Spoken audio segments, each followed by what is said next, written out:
This is GabNet, the Great American Broadcast Network, now in its 7th year. Talk like you've never heard it before.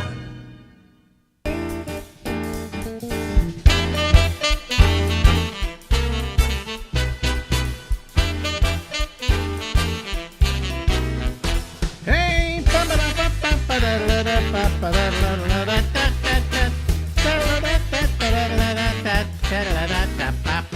hey, in red, it's Alex. In white, it's the Ramble. It's Alex and the Ramble. We go until midnight tonight. Larry Bubbles Brown, in case you're not familiar, is a comedian. Right, Larry? Yeah, apparently, yes. Yeah. And he does that for a living, which has not been making him a living in the last year. What have you been doing for money? I guess you have Social Security, right? No, I got unemployment while the whole thing was on. That just ended last month. So how long did you get the unemployment for? Over a year, like a year and a half. Really? Because here in New York, they didn't extend it that much, you know. But so how much did you get in unemployment? I was getting a couple of grand a month. So. Couple of grand a month? Yeah. Really? Because when I got unemployment, when I was out of work, which I am all the time now, but when I got fired from Sirius XM, I decided, what the hell? I've never collected unemployment in my life. I'll go collect it. And it came to $1,600 a month. You know, $400. Yeah, well, the pandemic thing, the feds put an extra. I was getting virtually. It was 167 a week from the state and 300 from the feds. Oh, I see. Okay, all right. So the state money would have been peanuts. Yeah, but here's my question. How long were you getting the unemployment for? Because when I got unemployment, they only let me have it for 16 weeks. Right, but they extended that because of the pandemic. Of the pandemic. Okay. Yeah, it was over a year. So normally unemployment, I think in normal times you get unemployment, the maximum is 6 months. Yeah. So you were on the public dole? Yes, I'm a welfare recipient. You're a welfare case. I rather would have been working, but... Yeah, well, you know, we just applied for some kind of hardship thing because we're going through this whole thing with the apartment and the legal thing and all of that. And my lawyer said, well, you know, you could apply for hardship and then they can't evict you until January. I said, I don't expect to get evicted, but he said we can extend it to January. And I said, why would I come under hardship? And he said, you had cancer, didn't you? Oh, yeah, I did. Okay. You're over 65, right? Yeah. Okay. Hardship case. Ba-ba-ba-ba-da-bum. So I just signed a whole bunch of papers today on that. You know. Your apartment battle should be, they should do a documentary about that. It's like the longest case in American jurisprudence. Well, if it were a series on TV, we'd be in our 9th season now. Yes. You know, and it's ridiculous. I mean, this thing just gone on and on and on and on. And then we had COVID, and that stood it off for another year and a half, almost 2 years. I mean, come on. You know, this should have been settled, 2 years in at best, at worst, rather. And instead, it's just, you know, certain people in this problem futzing around, trying to play out the clock, figuring they'll drive us broke. And they're right, you know. I mean, we've spent over $100,000 in legal fees so far. Jesus. Yeah. Oh, God. What I couldn't do with that. How many hookers is that, by the way? You know? that'd be but 100 really good ones. Yeah. How long do hookers work? In other words, if you hire a hooker, how long have you got her for? Oh, I never had. I think these guys get them all night. That get the real expensive ones. But in your act, you always act like you go to hookers, and you really don't, right? Nah, not since I was younger. Oh, not since you were younger. I would. No, first time I had sex was at the Mustang Ranch in Nevada, and that was. It was like 15 minutes, I think. They knew how to get you off fast, right? Well, you're young. It didn't take much. Also, time is money. Yeah. Yeah. Well, in my case, it would take them forever. Because you would be a bad client. Well, I'm 81 to begin with, and secondly, I had that little operation, the prostate radiation and the seeds and everything. And forget it, I don't even have any sex drive anymore, which bothers me because I used to love having a sex drive. It was my hobby. Yeah, mine's dead too, but it does keep you out of trouble. Well, I did say that what it brought back was my dignity. Yeah. Yeah, because guys get completely undignified in pursuit of trying to get laid. The most powerful men in the world have been brought down by their sex drive. Exactly. But here's the thing. It's starting to bother me a little bit. Guys are being assailed because they have a sex drive. I got to tell you, when I was younger, how many minutes could you go in a day without thinking about getting laid? Oh, I think they do studies. It's like, I don't think it's more than 2 minutes you don't think about sex. Right. The sex drive, it's an animal urge, really. It's It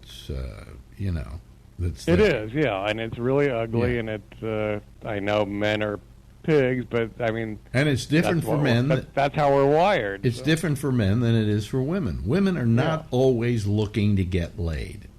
No. Guys are. Even if they don't want to, there's some urge pulling them in that direction. Now, mind you, I think every guy, no matter how horny he is, should be a gentleman. All right? I'm sure you always were, Yeah. I know that I always was. But still, we're going to pursue it. Well, now pursuing it is even wrong. You just got to sit back and wait for an engraved invitation from a woman saying, okay, my vagina is open to you. Pretty much, yeah.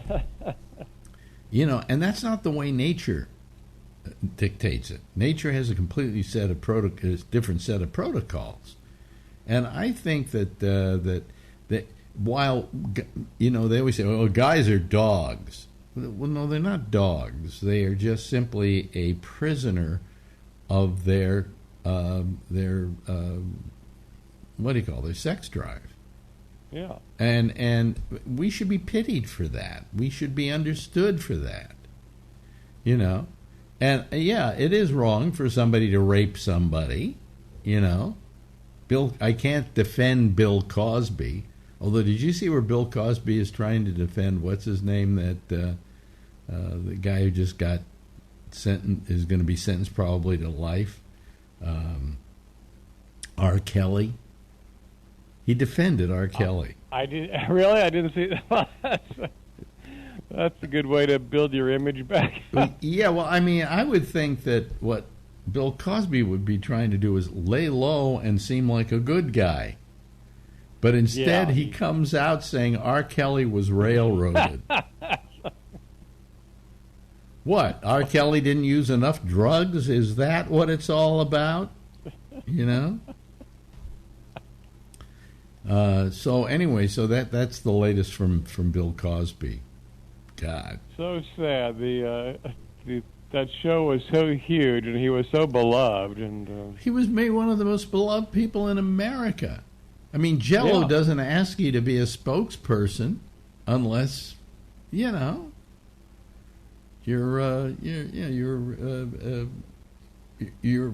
thought of as being America's most beloved dad, as it were. And this, I guess, this has been going on for years, right? Well, we always heard about this. I don't know about you, but I always heard about it, about Cosby.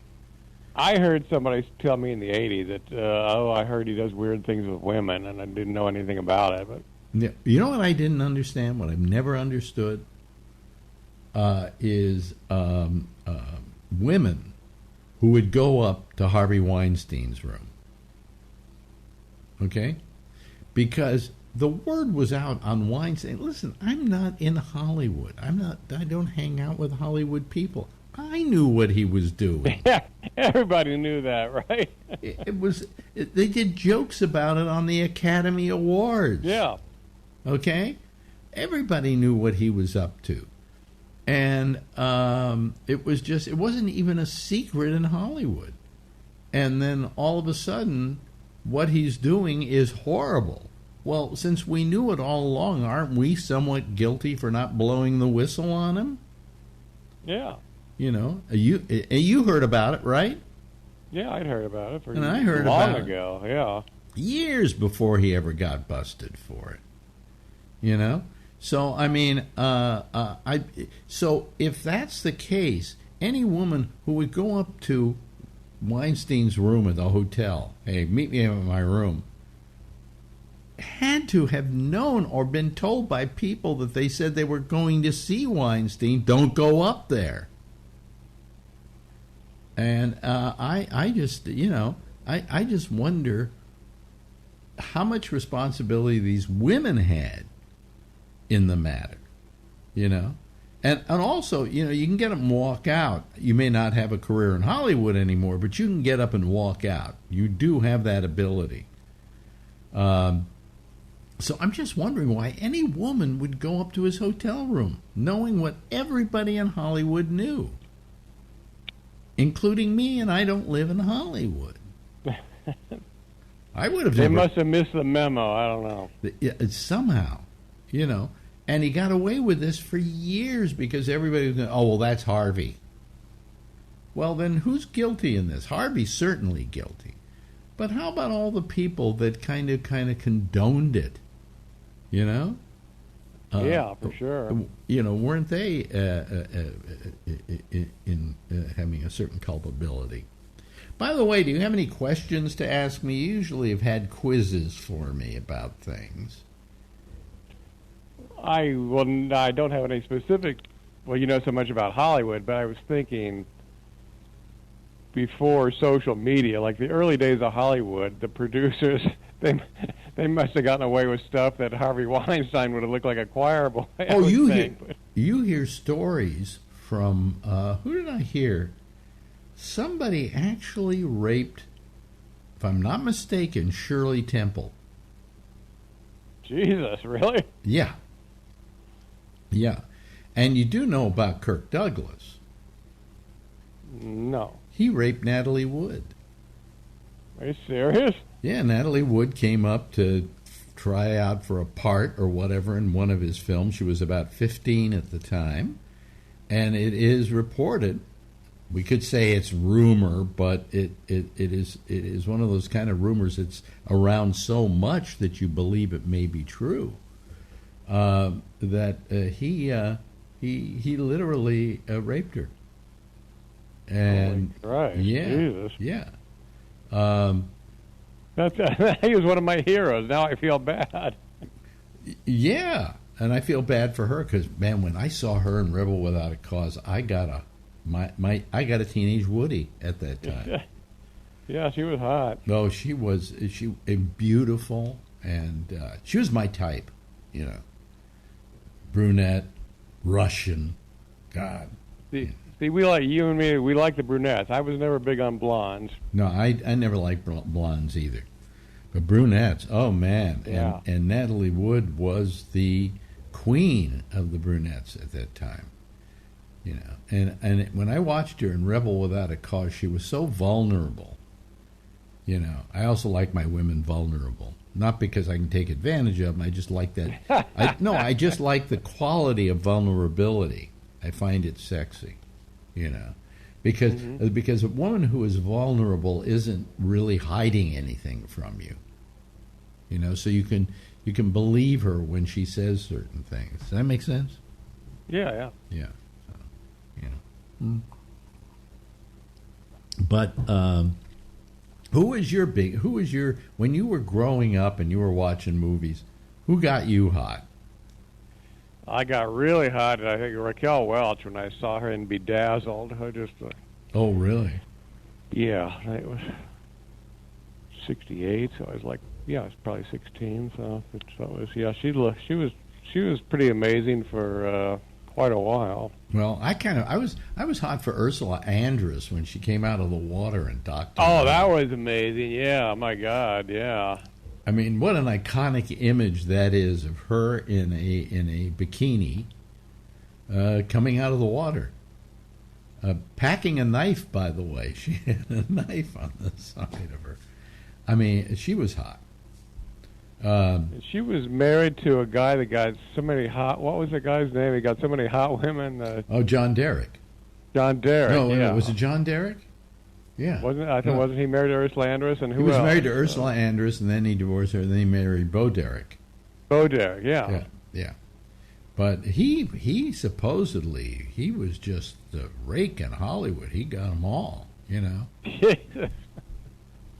And he wasn't one of the big actors, you know. You go, John Derek? Really?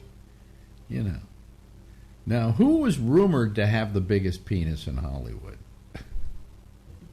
That was always Milton Berle, right? I think it was Milton Berle. Yeah. But there was also Sonny Tufts, was it? He was the one that got into an argument with Milton Berle as to who had the biggest penis.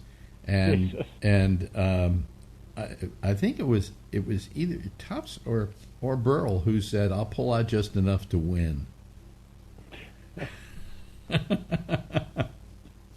Sonny Tufts, I never heard that. Yeah, but I'll tell you what was great about Burl is I had him on my show. Do you remember I had him on my show? Maybe you weren't. I do. Yeah.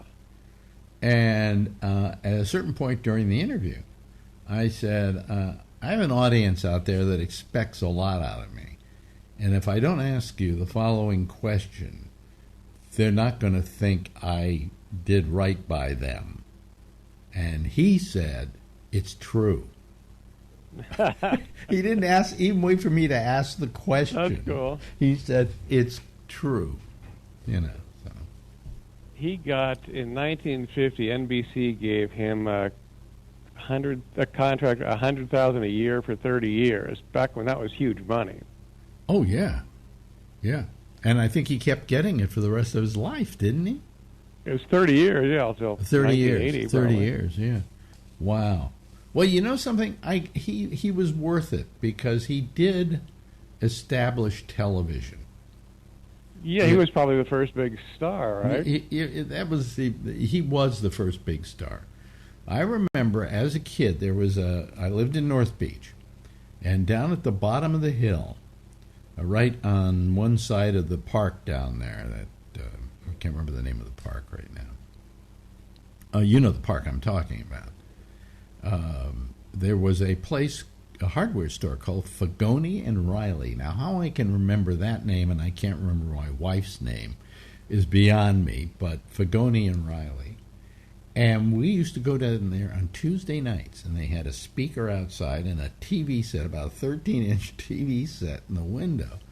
And people would be crowded around this furniture store to watch Milton Berle. Because in those days, most people didn't have a TV set, you know? And so if you were going to watch a TV set, you had to go somewhere where they were showing. And in Fagoni and Riley, 8 o'clock, Tuesday nights, I remember the date, there was a TV set on in the window of Fagoni and Riley with a speaker outside so you could hear it, and everybody was like, let me see, you know. And that's how big Milton Berle was. Mr. Tuesday Night. Yeah, and he wasn't that great, you know. I mean, Milton Berle as a comedian was, how could we describe him? Mediocre, maybe? Yeah. I mean, never terrific. But for some a lot of stock jokes. Yeah. But for some reason, he'd come out every week dressed as something, most of the time in a woman's dress. and it was a full entertainment show. And then the next big show I can remember that my father used to love, and this is when we first got our own TV set, and we were living in Marin, with an antenna that was 20 feet tall, because that's the only way we could get a signal from the city. Jesus. Right? My father loved Your Show of Shows with Sid Caesar, And so we watched that every week. And I don't think I appreciated it as much when I was a kid, because not the kind of thing kid watches, right? Yeah, I've never seen it, but I heard it was great. If you go back, you can probably find it somewhere. There's a compilation called "The Best of Your Show of Shows." I defy you to watch that for the hour and a half that it runs, and not come out of it saying this is some of the greatest comedy I've ever seen. Wow. I mean, look at the writers you had. Woody Allen, right? Woody Allen, Neil Simon, Mel Brooks. Who were some of the other people? There were a whole bunch of them. I mean, big people who went on to just incredible careers. In fact, did you ever see the movie My Favorite Year? No. The movie about this kid who works for a show like Your Show of Shows, who has to take care of this swashbuckling movie star and try and keep him from being drunk while they're supposed to be a guest on the show. Has one of the greatest lines of all time. Peter O'Toole plays the Errol Flynn type character. And when he suddenly realizes it's going to be live television, he says, "I'm a movie actor." I'm a movie actor. I'm not an actor. I'm a movie star. That was the line. But it was that was a true story that happened to Mel Brooks. That when he was doing Your Show of Shows, he was kind of the youngest guy on the staff, and they had Errol Flynn was supposed to be the guest on the show, and it was his job to make sure he stayed sober all week. Wow. And so the movie, My Favorite Year, is about that situation. I'll have to see that. That sounds funny. And it doesn't say it's written by Mel Brooks, but it had to be. And they're not saying, and the director, I don't think ever directed another movie. I think probably Mel Brooks had his fingerprint over the whole thing, but he didn't want to put his fingerprint on it because he wanted people to take it as a separate entity. It was like when he was doing all those films like, who was the Francis? Remember the movie Francis? Or did you know Mel Brooks produced The Elephant Man? Yeah, he did. Yeah, but he didn't. He just said Brooks film. He didn't put Mel Brooks on it because he didn't want everybody to think it was going to be a comedy. So I think he kept his name off of My Favorite Year because he didn't want it to be perceived in a certain way. But man, that's one of my favorite comedies of all time. If you haven't seen it, you got to watch it. Yeah. I'm not an actor. I'm a movie star. That's all. Also has one of my other favorite lines.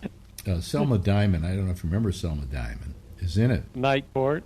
Yeah, and she plays a woman who is works in the is like a costumer or something like that, and she's in the bathroom, and the women's bathroom, and in comes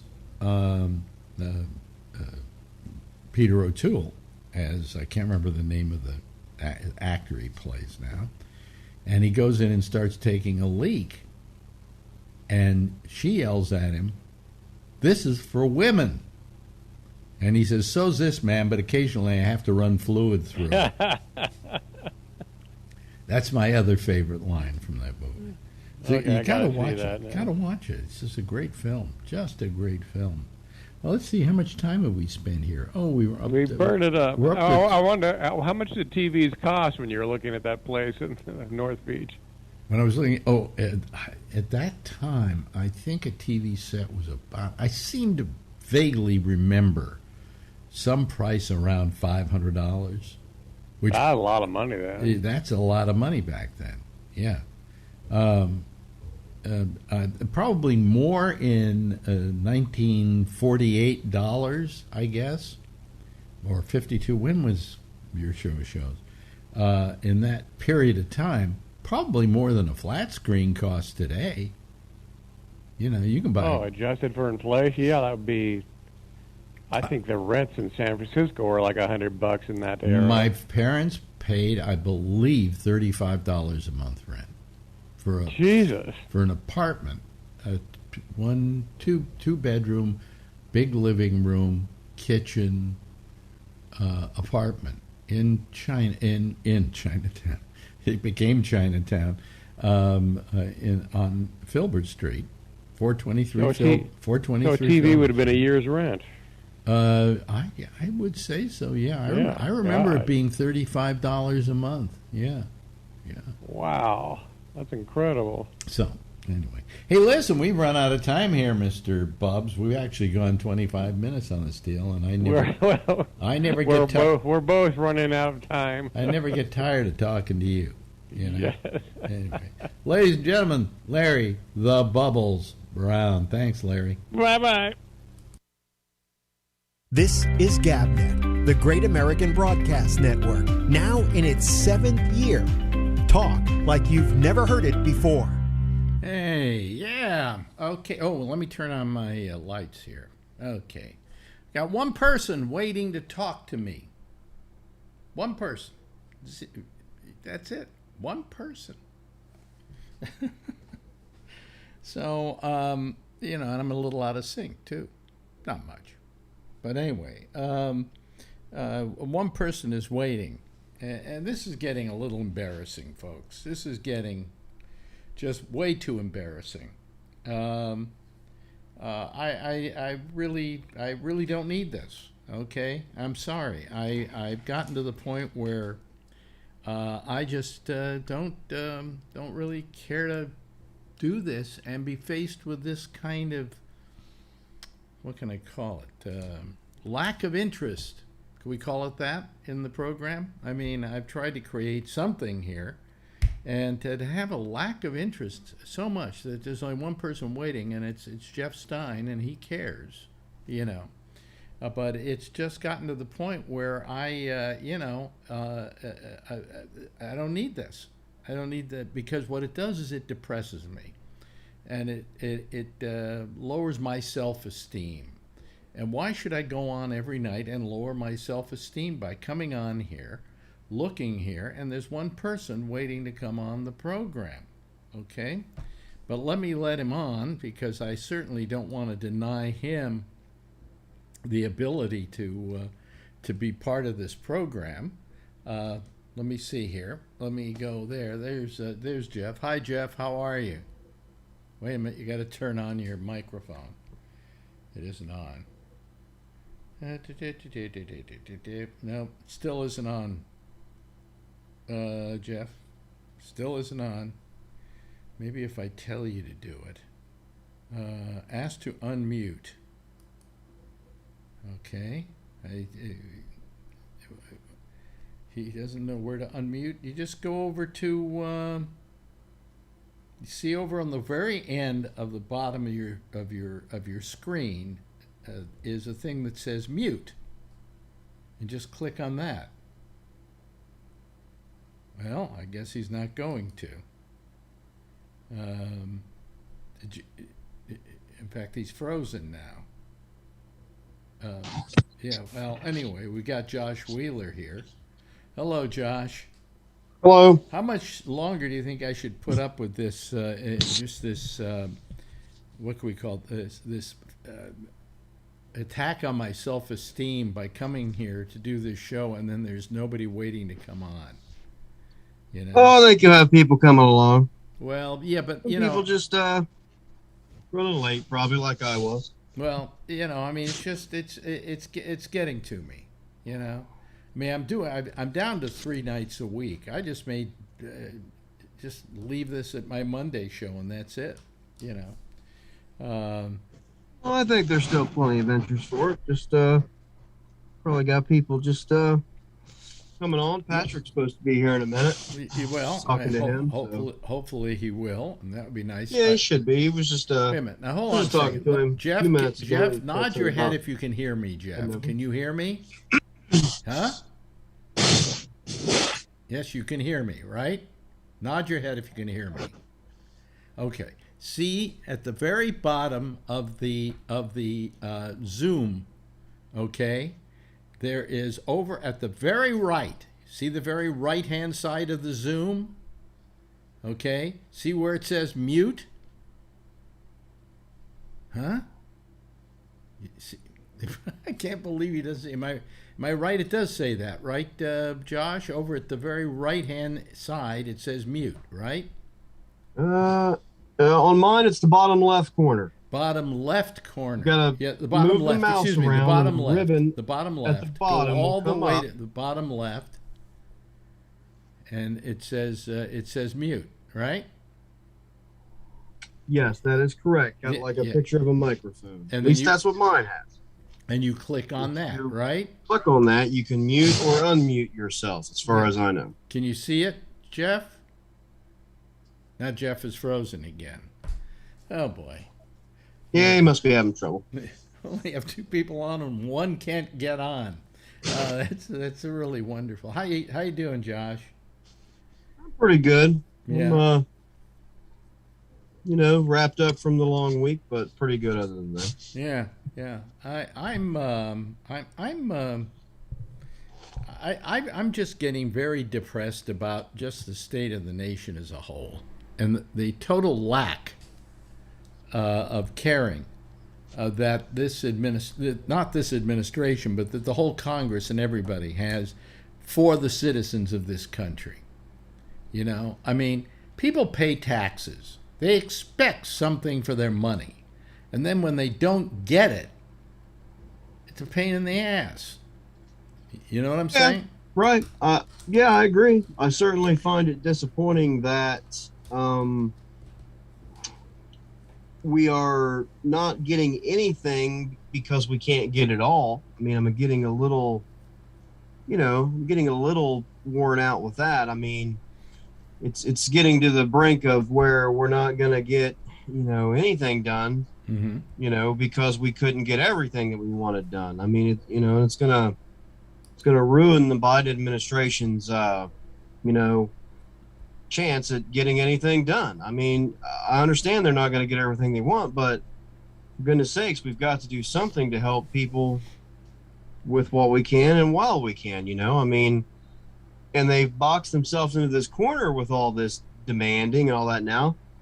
For all the complaining they're doing about, Senator Manchin and Senator Sinema having all this power and not, doing the right thing and everything. I mean, I get the complaints and I'm a little tired of those two as well, but they're giving it to them by not getting some things done that they could do that they would be okay with. I mean, this day and age, when you have any sort of chance to pass something that's bipartisan, if you've got enough to do it, I'll give you better do it. I don't know what else to say about that.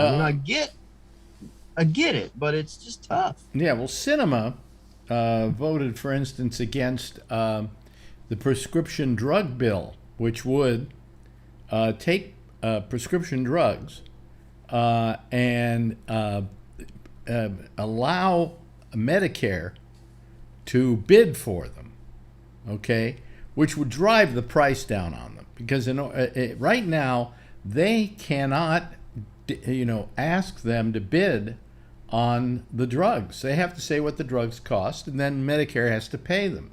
Medicare can't say, wait a minute, like up in Canada, the reason drugs are so cheap in Canada, folks, okay, is that the government there tells them what they're going to pay for it. Right. They don't have to sit there and argue about it. And isn't it time that we did the same thing here? I find that ridiculous. And Sinema voted against it, or has been arguing against it, because she took money from the prescription drug people. I wish these people would quit working on their own behalf and start working on ours. And I think that we should have. What's wrong with single payer health care? What's wrong with that? What's wrong with taking care of dental? You know, I mean, we paid taxes all these years. We should get something for our money, rather than, you know, oh well, we'll give you Medicare, but we'll only give you. Jeff is okay now. Did you find it okay, Jeff? Yes. Okay. Remember where it is from here on in. You know? Yeah, but I'm still getting a double. Oh, you got audio coming from your browser. I know. Yeah. I can't get rid of that. Well, go to see where on your browser you've got GabNet. Just kill that. I'm trying to. Yeah. Oh well. Anyway. Yeah. Yeah. Oh, well. Okay. Well, mute yourself till you can figure out how to get rid of it. Okay. Anyway, so I just don't. I don't know. Am I wrong? I mean, we pay taxes. Shouldn't we get something for our money? And you know, single payer health care is something that's going to be paid by your taxes. So you're kind of paying for it, but you're paying for it out of your tax money. I never could understand why Medicare takes care of 80% of your medical.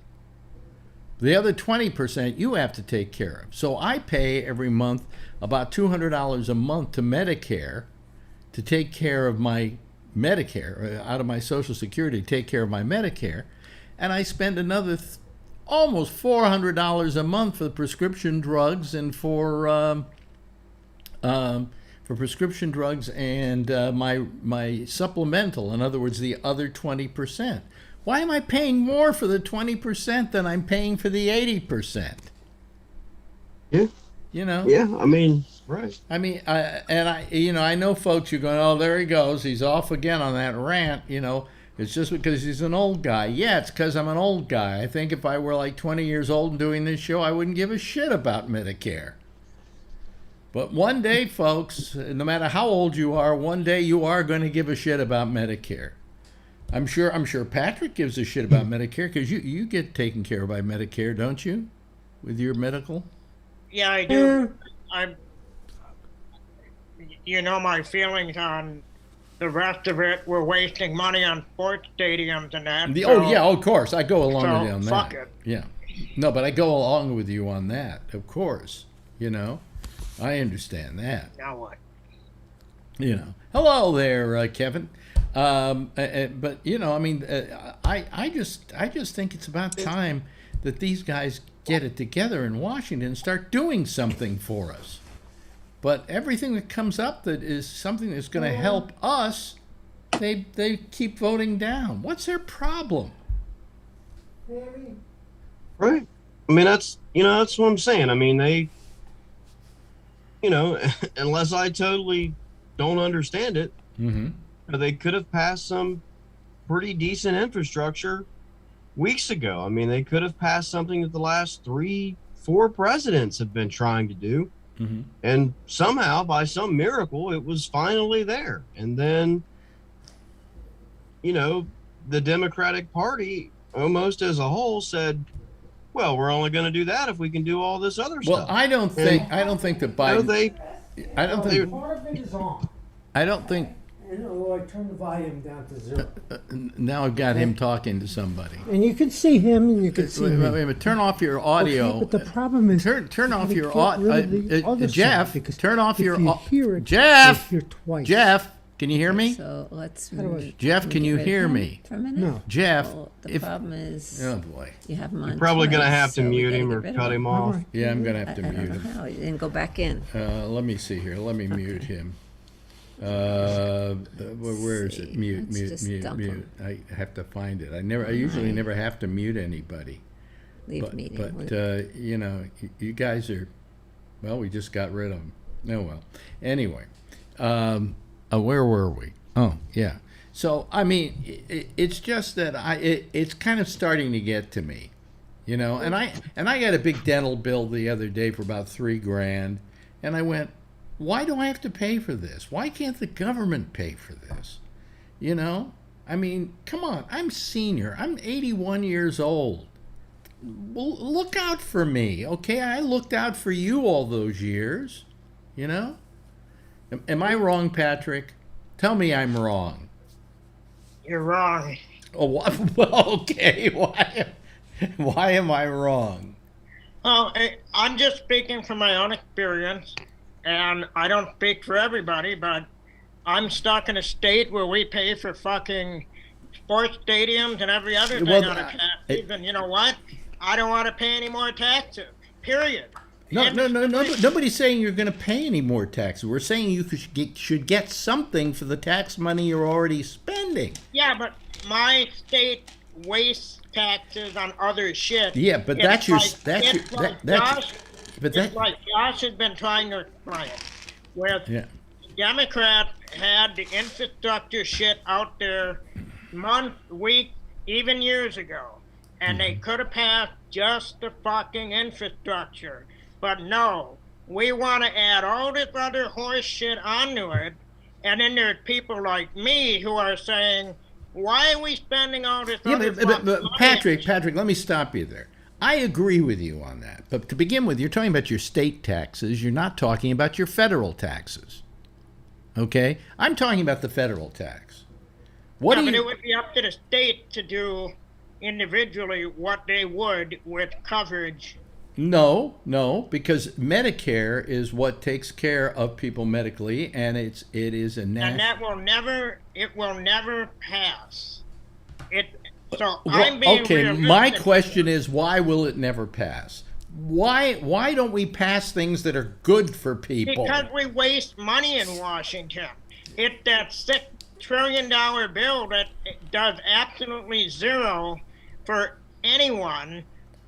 When you put the whole thing out there, nothing's going to pass. If they would just structure, like Josh said, let's do the infrastructure shit first.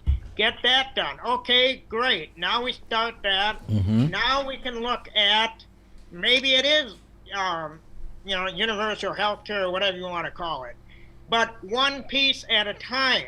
Mm-hmm. You can't eat a whole fucking pie at one. You got to eat a piece at a time. Let me argue with you that the reason why we have to eat the pie all at once is because it was just recently baked and it's hot. And the fact is that if we don't eat it, it's going to go stale. Now, we haven't eaten it in all these years. I mean, that's the problem. It's stale already, Alec. Is there anything happening? No. And the reason it's not happening is that they keep fucking it up. Well, how come it works in other countries? How come you go to a place like England, they've got a really very good national health system? My guess is in other countries, they're smart enough to do piece by piece by piece. I'll tell you what it was. You want to know what happened in England? I know in England. I'm speaking other places. Well, what happened was after World War II, a lot of those countries had been in the throes of a horrible war. I mean, they had their towns and their cities decimated. And they decided, especially like in England, let's give ourselves a little gift. And the gift they gave themselves was national health. But we have no sense of that here. We don't care about each other. We don't take care of each other. We don't realize the reason you have a government is to take care of people and to take care of each other. We pay taxes because we're batching it. You know what I'm saying? We're all putting into this pot, and out of this pot, stuff is done to take care of us and take care of our needs and make sure that we're okay. It's not to go and pay money to, some big organization to build a military base at exorbitant prices. I mean, that's what goes on. And I think the people should be considered first. What do you think, Kevin? Well, yeah, it's priorities, obviously, and the country doesn't know how to set priorities. That's a problem. But we don't care about each other. Well, I won't say we don't. I'm saying those people in Washington are useless. They're just useless. Well, it's more the corporations are driving all this because they have to make money. That's what it seems like. The corporations have to make money, and if they can make money and help everybody at the same time, that's great. But I think it's more the corporations got to make their money first. Yeah. Well, I think that we've got to, somewhere along the line, we have to change our whole mentality. And quite frankly, I don't think this country is going to last that much longer in the way it's been going. Okay? Just going to totally fall apart. Am I being too pessimistic, Patrick? I mean, but I think so because it is, as much as you think it's not working, it's kind of working, but it's a pain in the ass working. Kind of working at this point in time is not an acceptable answer, because we've been around for what, the 200, how many years we've been around, since 1776? Well, we haven't had insurance that long, have we? No, but what I'm saying is, by this time, we should have gotten this whole thing down perfectly. Yeah, we haven't had fucked up insurance like we have for 200 years. Yeah. There's no two ways about that. But the insurance situation has been pretty fucked up for, about 30, 40 years. Well, I mean, how is it that I pay a couple $100 a month, I think, off of my Social Security to pay for my Medicare? Okay, I find that to take care of 80% of my medical, that's fine. But then I've got another $300 or $330 for supplemental, and another like 50 or 55 for prescription. So that's double what I'm paying for the 80%. I mean, come on, that's ridiculous. Insurance companies aren't being regulated. They aren't being told what they can charge.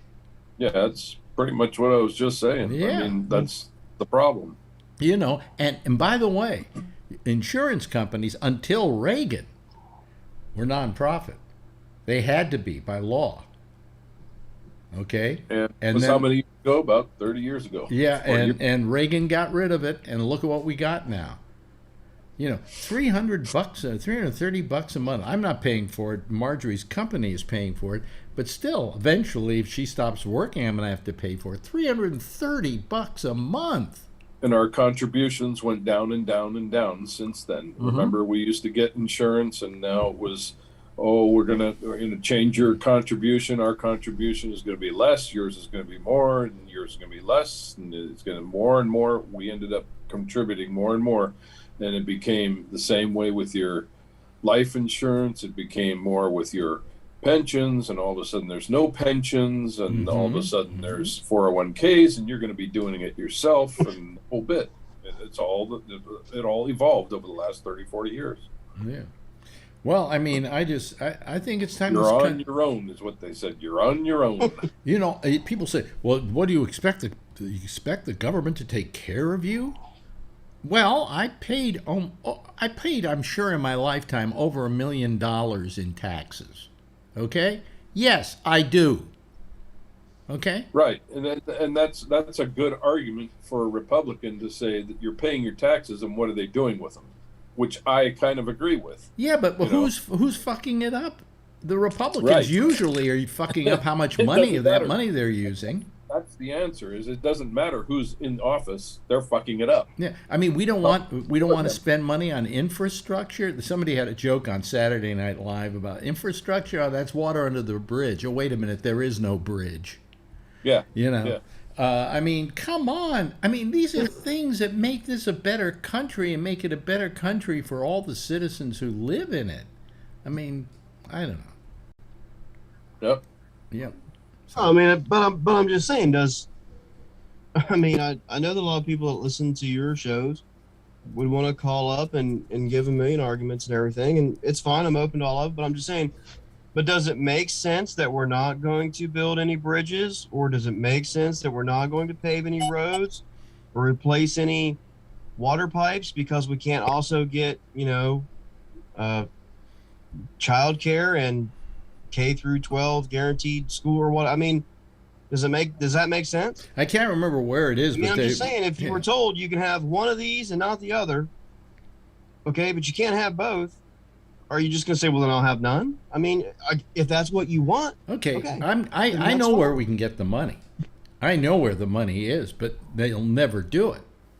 We spend more money on military in this country than any country in the world. In fact, we spend over 50 cents of every tax dollar on funding the military. Yeah. The next highest country for that is England, and it's something like 9%. Yeah, but Okay. my point is that on the infrastructure side of it, we don't even have to look for the money.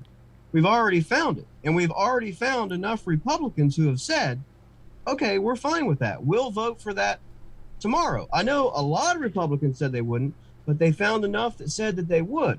And then the problem came on the Democratic side, where they had enough, defectors of, the AOC variety and whatever, who said, well, hell, if we can't have it all, we're not voting for that anymore. I mean, they had it right there. They could have it. And they said, listen, if I can't have my steak and my potato, I just won't eat. Okay, but the people not eating in that little illustration are me and you. So my question is, let me ask this. Okay, let me ask this. We got a guy by the name of Joe Biden. He's president of the United States now. Is he doing a crappy job or is he doing a good job? He doesn't seem to be able to rally the troops very well. Well, he's trying like hell. I don't know that he's doing a good or a bad. I think that he's doing a mediocre job in a toxic environment, which may be as well as can be expected. Or at least at this particular time, as well as can be done. I hate to go back to the Stone Age because I am about to go back to the Stone Age for a lot of people, even some of the people that are here. But LBJ, Lyndon Baines Johnson, when he was president of the United States, would not have put up with this shit. Okay? I mean, he would literally drag people in from Congress, sit them down, read them the Riot Act, and say, here's why you're going to do it. Because if you don't do it, you're in big trouble. Okay? Well, and he got things like the Civil Rights Act passed. He got Medicare passed. I mean, he got things that everybody considered almost impossible to get done. Yeah. And I mean, look, I definitely would be in favor of seeing more of that attitude. But I think that I don't know that it's going to do too much better, just because I think the era that the two presidents are operating in are inherently pretty different. I mean, well, it's a much more hostile environment.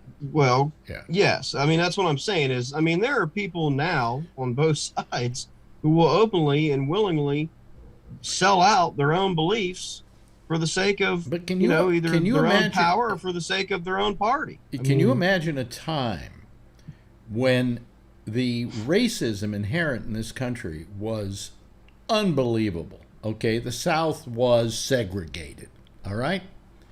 That this guy, by his force of will, got Congress and the Senate to pass the Civil Rights Bill. Yeah. Okay? He did it under impossible odds. So I don't care what the odds are today, and it's a very toxic atmosphere, I'll give you that. Yeah. But what could be more toxic than the way the South was during the period of segregation when the Civil Rights Act? I'm not going to be able to disagree much with that.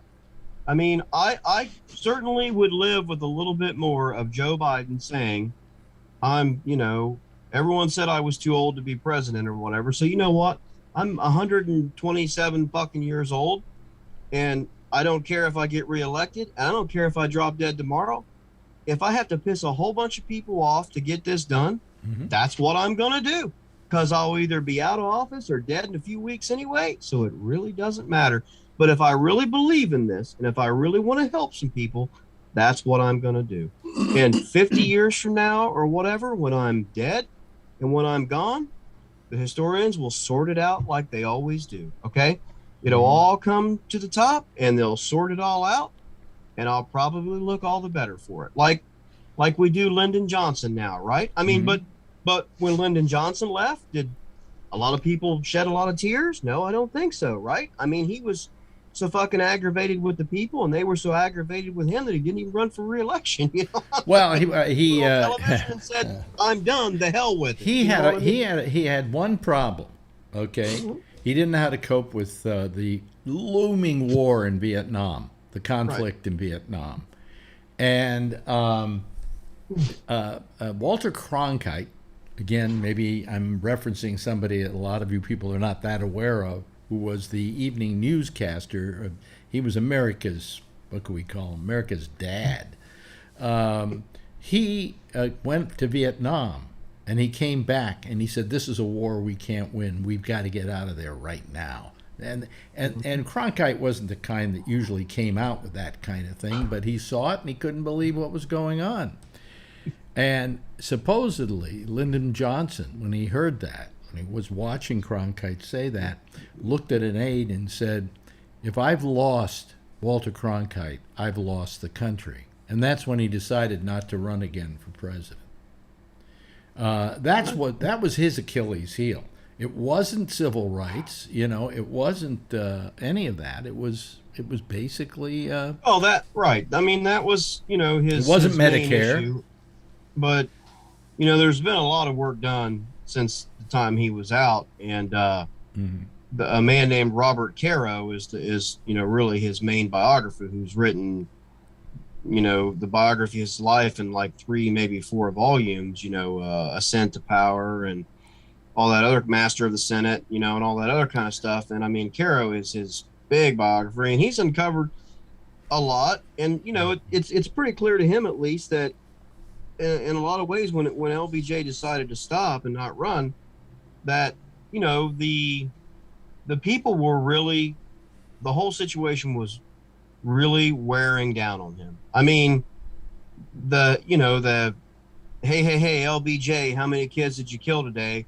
Was constantly grinding him down. I mean, and the stress of it all, for not for the first time, but for once, finally had a president who just said, you know what, this fucking job is for somebody else. Yeah, I'm done.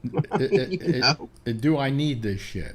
I mean, look, people quit jobs, and presidents are people. I mean, look, Washington quit.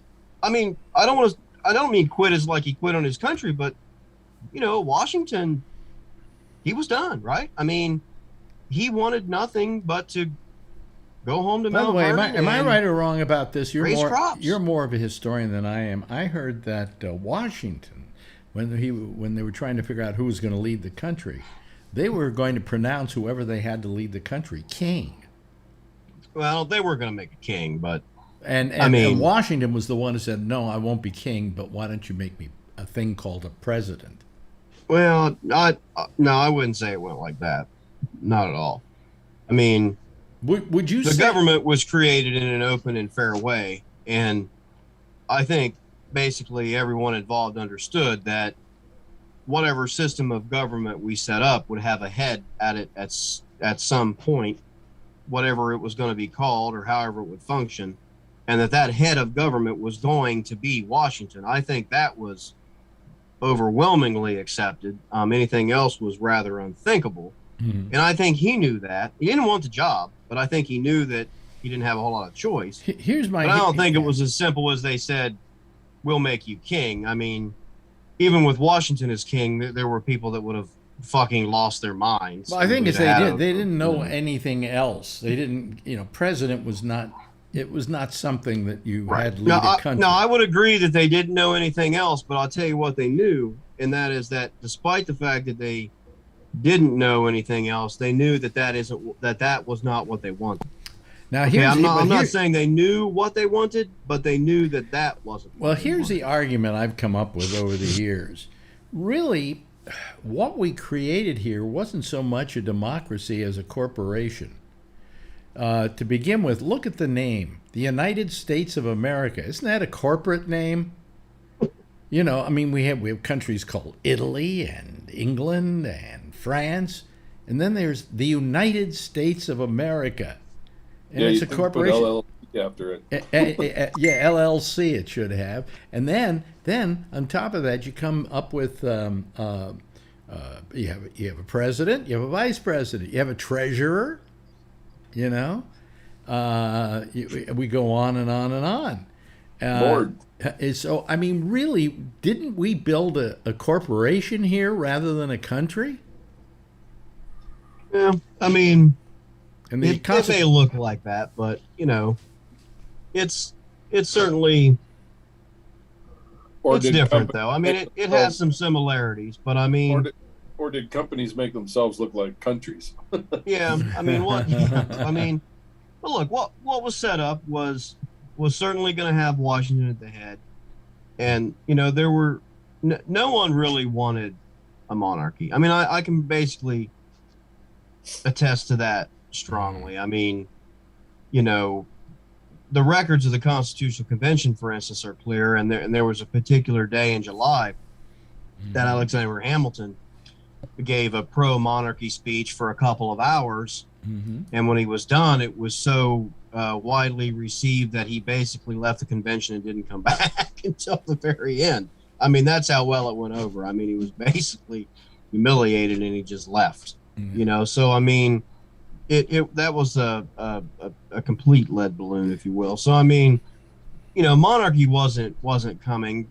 So there were a couple options on the table, but I mean, that certainly wasn't going to happen. But look, what got set up was you know, imperfect, but has been perfected on a daily basis, you know, since that time. I mean, well, wait a minute, hold on a second. Let's say that it started out at 0 and now it's 100, and you think it should be a 500. I guess that's fine. I don't think we're anywhere near 100. You know, they say in order to, you know, we're supposed to create a more perfect union. I don't think we've ever done that. I don't think we've even come close. You know, I guess I would disagree. I mean, I think that where it started, if you did a you know, one of those stupid how it started, how it's going pictures, you know, I think it would be a pretty nice portrait. You know, I think there.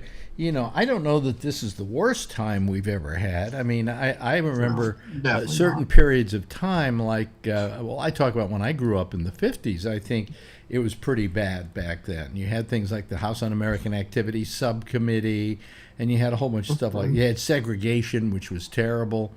Absolutely. You know, and so we've improved on some of those areas, but nevertheless, I just don't think we've lived up to our expectations as a country. I think, you know. No, I don't know that anyone can ever live up to the expectations that we have, because our expectation is to be, you know, the most free and the most open country in the history of the world. Are we? That's hard to achieve. Okay, but I think we are.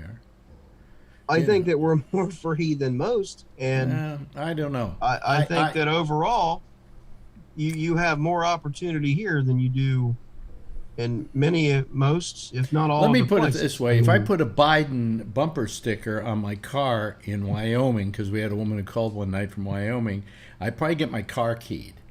Okay, that would never happen in England. I'm sorry, that's just not the way they do business. All right. So to say I don't know about that. I don't know about that. I mean, England, France, Spain. You're all talking about countries that at one point or another in their history drug their leaders out in the street and lopped their heads off. Well, yeah, didn't they? You know, this might be the only one that hasn't. Didn't one of their parliament guys just get stabbed last week or a couple weeks ago? Yep. That was in England, I believe. Got stabbed. Yeah. Yeah. So they're not so safe over there. He didn't die though, did he? I don't think so. No. No, he did. He did? Yeah, he did. He did. Yeah. Okay. I don't remember. Yeah, as far as I know. Yeah. Right. But he was attacked. Alan, you've been very quiet tonight. I'm enjoying the conversation. I like listening to Josh when he talks about history, country, and the only thing I really came on because I usually come on, but is that I don't know how this all started. Did anybody hear? I don't want to change the subject. No, go ahead. Go ahead. Did anybody hear that Facebook is in hot water? A lot of documents have popped up showing that they are culpable in the January 6th insurrection. Well, I do know that they are thinking of changing the name of the parent company. Yeah. And may do it as soon as next week. They're changing it from Facebook to whatever. But Google, a while back, Google is not, the company is not Google. The company is Alphabet. Alphabet. What happened with Facebook is they let people say, yeah, we're going to meet at such and such a place and do the insurrection. And they didn't say the word insurrection, but they let people post stuff on Facebook that was anti-American, anti-whatever you want to call it. Well, and they fed into it, and they didn't stop it. And even my question is this, okay, Alan? What level? And I think Patrick and I may agree on this one. At what level do you start telling people they can't write that sort of stuff if you have what is considered an open forum? Well, maybe, I don't know. Maybe they ought to not have such an open forum when it Now, involves... it's against the law to threaten the President of the United States. So if you see that in print, you take that down. Okay? I mean, I've had people who've done that sort of thing on my radio shows, and I immediately hit the 7-second delay and get rid of it. Sure. You know, but what I'm saying is, what is to be considered free speech? I mean, if you say, okay, you get this page and you can put whatever your thoughts are on it, how much do we limit that thought? Do we suddenly say, well, you can't do this, and you can't say, hey, we should go to the Capitol and protest? There's nothing wrong with that. Okay? I mean, that's the seat of our government. If you can't go there and protest, where can you protest? It's just you can't go inside and start breaking statuary and, windows and things like that. And threatening the lives of Congress. Then that's an attack, all right? Yeah. But I mean, what are you going to regulate is what the question is. I don't know. I don't know the answer. All I know is it was in the news today. And as of yesterday, they were still allowing it. I have a feeling that Congress is going to come down on them. And before they go after Facebook, don't you think they should go after Trump? Oh, absolutely. I mean, that's what's the ridiculous part about this. And to don't maybe only partly answer your question is, what are you going to regulate or how are you going to regulate that? I think the only answer is that the government is not necessarily going to do any of that. That a private company such as Facebook should be responsible enough to do that on their own because they clearly have that right. The government, whether or not it has that right, is very, very murky water, and in the interest of freedom, you're going to lean toward they don't. But Facebook, as its own private entity, has the clear right to do so. It has the clear right to say, these are the only 6 words you can use on our whole fucking website. If you can't make sense out of them, that's your problem. The closest thing to Facebook that I've seen is in England, there's a place called Hyde Park, all right? And Hyde Park is a place where on Sundays, anybody can get up on a soapbox and give a speech about anything. He can even talk about the overthrow of the British Empire. There's no restriction on that. And when I first saw Facebook, I said, "It's kind of an electronic Hyde Park, is what it is," and that's what I think it has come out, turned into being, evolved into being. And how do you then violate your code of operation, let's say? I'm not saying it's right or wrong. I'm just saying it's in the news. Yeah. I have very mixed feelings as to you should be able to write what you want, be within reason. If they're inciting a riot, then probably not. If they are, inciting violence, probably not. If they're threatening the president's life or Congress's life, probably not. Beyond that, okay, I'm okay with them writing whatever they want. Right. So Go Gringo. Well, I'm getting rid of them right now. So And now come on, give him a chance. No, I'm not giving him a chance because he's not answering. I can't stop all that with your stuff, Facebook. I mean, Zoom. You know, I mean, I don't know. It might have been Donald Trump, El Gringo. No, he wasn't opening up his camera and he wasn't opening up his microphone. So, to hell with him. I've never seen that. I've seen the name before, maybe in the chat room, maybe, you know. But hello, Jack. How are you? Hello there. Hello there. Hello there. You know, listening to this conversation about how far can free speech go, the question that came to mind is, how far should repressionistic efforts go? You know, but if we want to be like here's the thing. Here's the thing. Canada is where nobody says anything bad, then I think it'd be an awfully dull country. Well, no. All I'm saying is that what Facebook wanted to do with what it is they say, okay, you have a page, you can say anything you want on it. How far do you go before you suddenly say, well, you can't say that? Exactly. You know, there are always more repressionistic efforts than there are efforts to open up conversation. And by the way, if Facebook says we don't want that on our Facebook, you have no right to say, but I have freedom of speech. No, you don't. This is a private company. Right. You're in their house, okay? But I think that what they're afraid of doing is violating their method of operation, which is, hey, you can get on there and say, hey, I don't like Jack Bishop, okay? What? Not like me? Yeah, I don't like Jeff Stein. What a creep Jeff Stein is. That's a different case. You know? There, you know. But consider this: the dark net is already way beyond Facebook and what it allows to happen because it's wide open. It's the Wild West. Where can I find the dark net? Dark web. Dark web. Dark web. Thank you. You wouldn't want to be on it. It's mostly illegal stuff.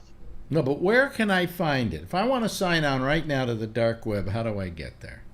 You got to go to Tor. Got to go to what? Tor. T-O-R.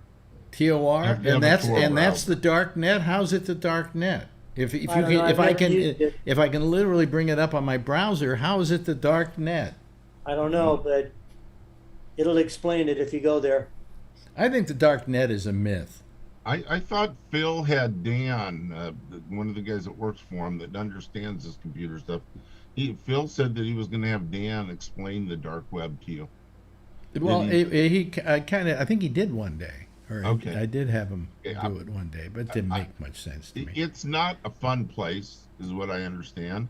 It's mostly criminal enterprise, you know, and I don't know a lot about it, actually. So, Brian, do you know where the dark web is? No. Would you know how to find it? Maybe Antifa runs it. You know, I mean, it's Donald Trump's new chat room. No, this whole idea about there's the dark web, and I go, yeah, I mean, it probably exists, but it's people who are able to talk to each other privately. Okay, it's not like it's their own Facebook.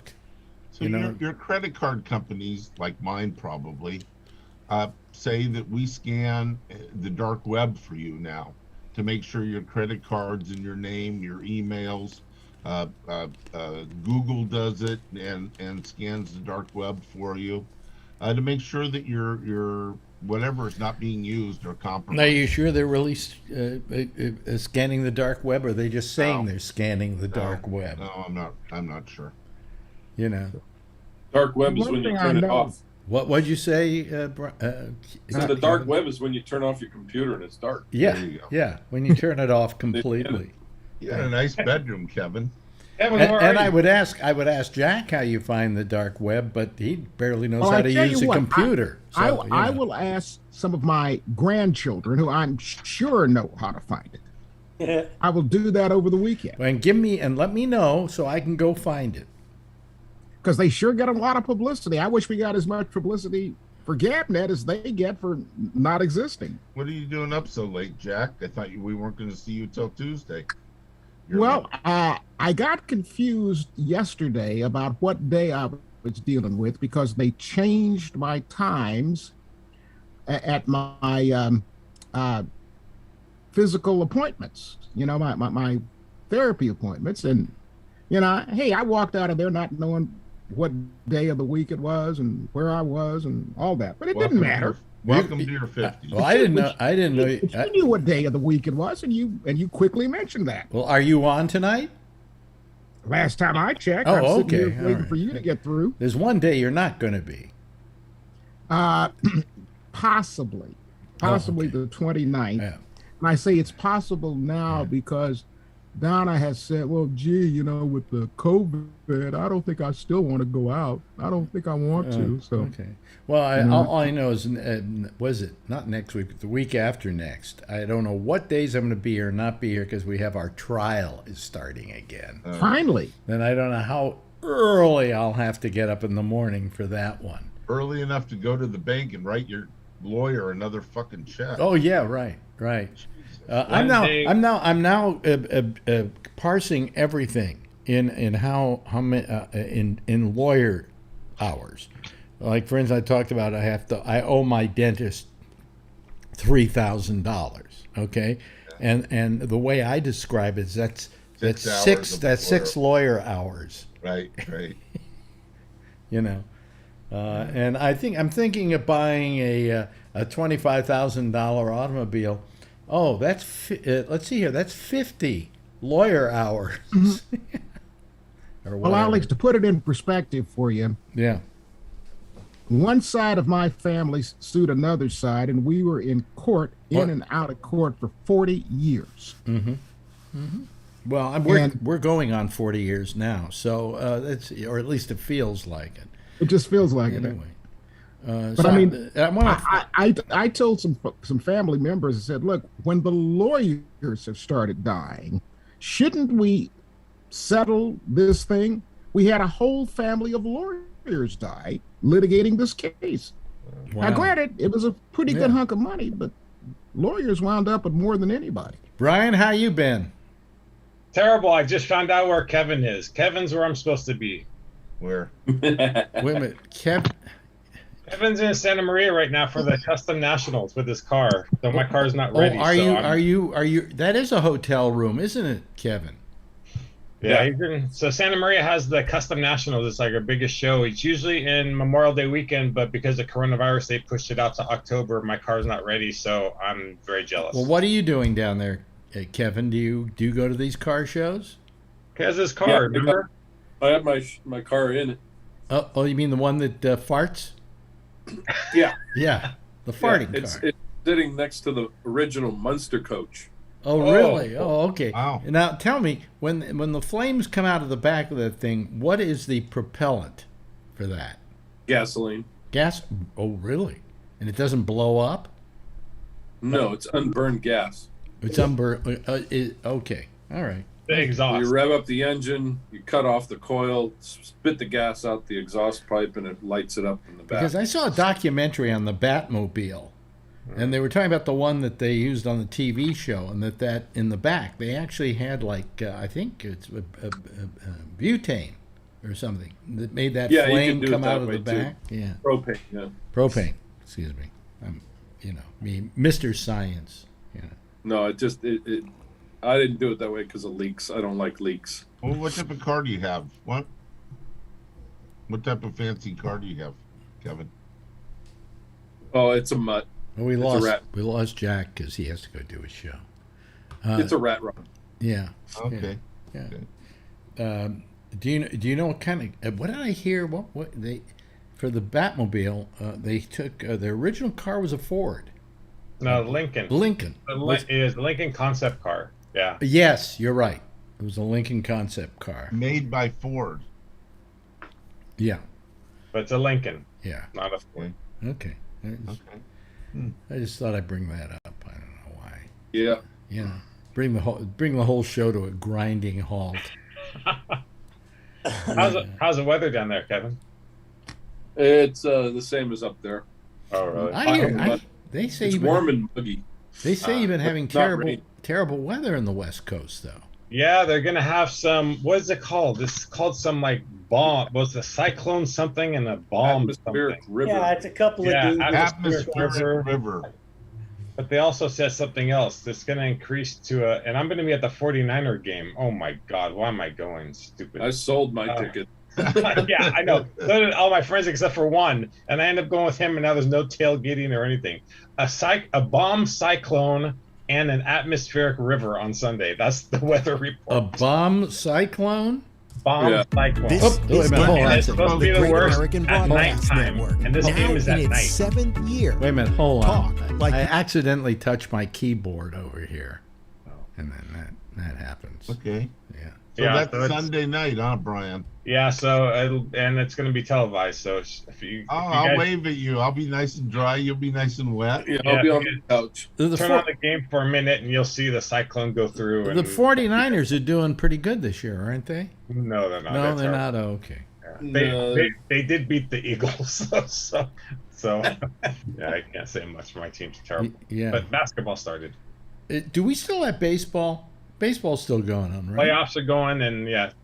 But the Giants aren't in. So them you either. got football starting. Have we ever had a year where that's happened? Doesn't one usually end and the other one starts? Yeah, basketball starting early this year because usually it started at the beginning of November, and baseball's about done by then. Is it my imagination, or was there a time when the seasons for these sports were much shorter? Yes, they keep growing. I mean, it's like Football just football- went to an extra game. Football usually started in October, maybe, and then was through by the middle of January, and that was it. February is when it usually ends. Yeah, And now it goes to February, and it starts earlier than October. I mean, expansion. same thing with basketball. I think basketball almost seems to be year long, for crying out loud. Yeah, then they have summer leagues and winter baseball leagues, and baseball was a much shorter year as well. They were usually through by what, mid-September, something like that. no, October. October is usually World Series. Yeah. Really? So Yeah, when Mr. did October. when did it start? Yeah, I don't know. If it's April. April. Yeah. Oh yeah. But April. they do everything they can to make more and more money, right? So if it's muggy in Santa Maria, it's very close to the ocean, isn't it? It's like 20 miles. Yeah, you east of drive in towards Pismo and then come back inland a little bit. Right. Yeah. Wow, we're down to 23 people. I guess they don't want to hear about the weather in Pismo Beach. I remember back in the 70s when the sports seasons where there was like a gap, they'd like have competitions from like the Love Boat. Oh yeah. Fantasy Island, and they'd be running around tracks and bullshit like that.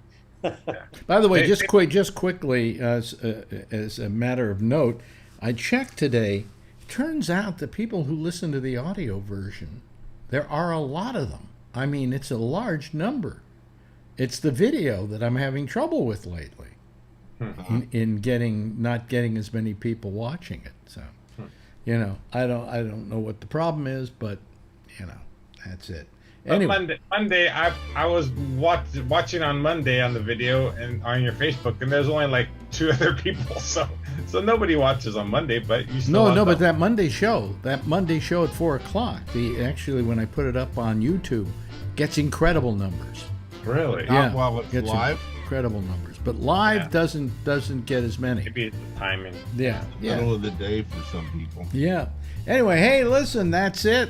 Thank you all for joining me tonight. Started out slow, and we got a lot of great people here. We got Josh, who's terrific, and Patrick and Kevin. Hopefully I'll be talking to them at some secret time for a secret rendezvous. Thanks to Jeff, who hasn't really said a word all night. And his Still mic, on mute. He's still on mute. Anyway, he's still on mute.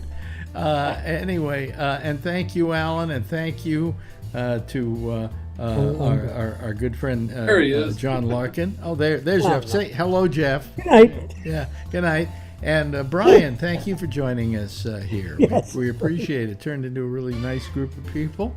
Everybody give a big wave goodbye, and I'll give a big wave goodbye back, and then I'll be out of sync. Watch, folks. You'll see I'm out of sync. Well, maybe I'm not. That's amazing. Well, okay. All right. Whatever. Anyway, let me just say goodbye to our people here and thank them so much for having joined us. And thank you for joining us as well. Jack Bishop is next with The Intersection right after this program. We'll see you again on Monday with a pop-up show at 4 o'clock on Facebook. And then again on Wednesday at 10:30. Same time, same station in life. In the meantime, as always, if you see her, tell her I love her. Okay, everybody? Have a nice weekend. Bye-bye.